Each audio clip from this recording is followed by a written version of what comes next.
Ja üks asi, mis mulle siin silma torkas, on siuke koht nagu, mina nüüd ei tea, kas ta on Eesti asi või ei ole Eesti asi. Kui ta on Eesti asi, siis on ta tool ja tool, aga kui ta ei ole Eesti asi, siis on tool ja tool. Kumb see siis on? Tööriist ja tööriist. Ei ole tööriist, on hoopis chair and chair või? Chair and chair. Nii, aga kuulge, mida, see on päris fansid ja vägevad asjad, ma lihtsalt korraks sattusin segadusse, teil on siin mingi Taani väljapanek, et ei saanud aru, kumb ta siis täpselt on. Aga mis siin nüüd on sellist, mida pole enne maailmas nähtud ega olnud? Kas ei ole midagi põnev uus väljapanek? Need, mis meil siin väljas on jah, Jaapani toolid, mis on alles esitleti eelmine aasta, ehk siis Gene toolid.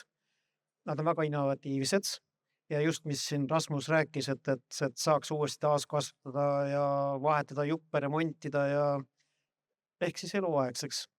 Oota, need, mis ma siin näen või? Teil on siuke huvitav, vaata, mingisugune seljatugi. Ei saa lammamist osa. Mis asi see on? Miks see siukene on? See on mõeldud sellise lobialasse, et saab rahulikult istuda niiviisi, et küljega toetada käed siia peale või istuda ka siin seljatoe peal. Siin on katsetanud meil väga hea sõber, kes kaalub 120 kilo ja ta ei suutnud seda ära lõhkuda. See on siis natuke nagu, kas just multifunktsionaalne, aga siuke tool, mis pakub mitmeid istumisvõimalusi. Aga need muud värgid, mis siin on? Meil on siin ka piskotool, mida tegelikult on toodetud juba 40 aastat. Ja see on selline ikooniline tool ja Opsvik, kes on selle toote disainer, on öelnud selle tooli kohta, et iga järgmine asend on parim asend, kuna seal saab niivõrd erinevalt pea istuda, et sa ei ole staatiliselt kinni ühes asendis, võid olla päeva jooksul 7 erinevas asendis näiteks. Ja see pilt või väljapanek või plakat, mis siin on, kuidas iganes ta õiget nimet on, siin on tõesti hämmastavalt palju, 1, 2, 3, 4, 5 korda 4, 20 erinevat poosi, kuidas selle ühe tooli peal saab istuma. Aga see siin, see on siukene armas, vana Eesti, no natuke näeb nagu siuke vana Eesti tüüpiline talutool, aga päris ei näe ka. Mis värk sellega on? See tool on jälle teistpidi, see on niiviisi, et sa ei saa tooli osta interneti kaudu, sest sa näed mingit vormi, aga mis ta tegelik sisu on, seda pole siis näha.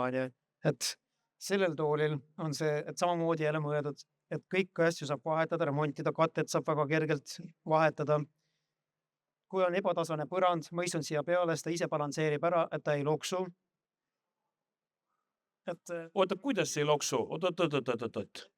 Panen siia ühe otsa vaiba peale, ta fikseerib ära ja nii ongi, ei ole kõikumist. Ta ise kohandub põranda järgi.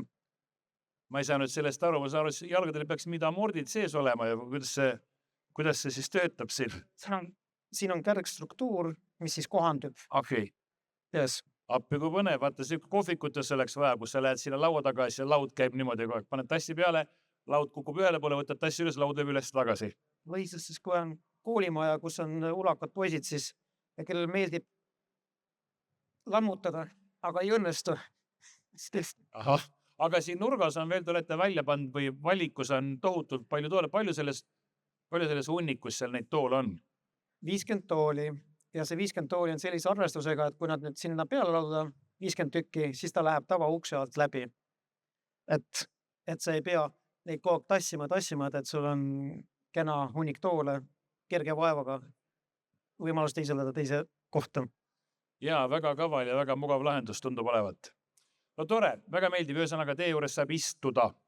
Alati. Jalamada natukene ja igased erinevaid poose toolide peal sisse võtta.